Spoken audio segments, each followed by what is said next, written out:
Apple is preparing to refresh one of its most overlooked products, and this time, the Apple TV may finally step into the spotlight. The current model still runs on the A15 Bionic, a processor first introduced with the iPhone 13 lineup back in 2021. 4 years later, that chip is showing its age, and Apple is ready to bring something far more capable.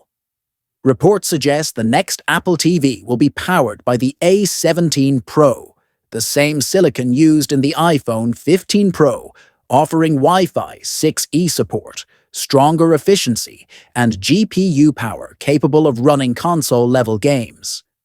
This means titles like Resident Evil Village, already playable on the iPhone, could extend to the Apple TV, opening a real possibility for developers to deliver more immersive gaming experiences on the platform.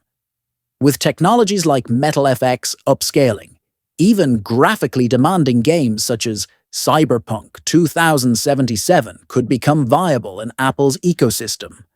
Entertainment quality is also expected to get an upgrade. Apple is rumored to be preparing support for higher-resolution lossless audio, along with improved Dolby Atmos and even DTS-X compatibility. These improvements would finally bring the Apple TV in line with what many users have been asking for, giving it the power to serve as a true centerpiece of the living room, not just a streaming box. Design changes are also likely. Since the second generation, the Apple TV has relied on a plastic casing, but Apple's push toward carbon neutrality suggests a material shift is on the horizon. Early renders hint at new black and silver finishes, possibly crafted in aluminum, making the device more sustainable and aesthetically refined. Considering Apple has been gradually replacing plastic in its product lines, this would align perfectly with its environmental goals.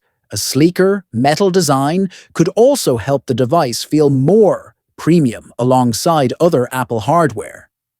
The timing of this refresh aligns with Apple's fall event, widely expected to be held during the week of September 8th. Sources indicate that pre-orders will likely open on September 12th, with first deliveries on September 19th, putting the Apple TV launch in sync with new iPhones, Apple Watches, and AirPods. Pricing is expected to rise modestly. The current model with 64GB storage and an A15 chip retails for $129, but with the A17 Pro and doubled storage at 128GB, analysts expect the base model to start around $150. A version with an Ethernet port is projected to cost around $170. Though a price increase is never welcome, the improved performance, gaming capabilities, and possible new design justify the shift. This next Apple TV looks set to be the biggest leap the product has seen in years, turning it from a quiet accessory into a much more powerful player in Apple's lineup.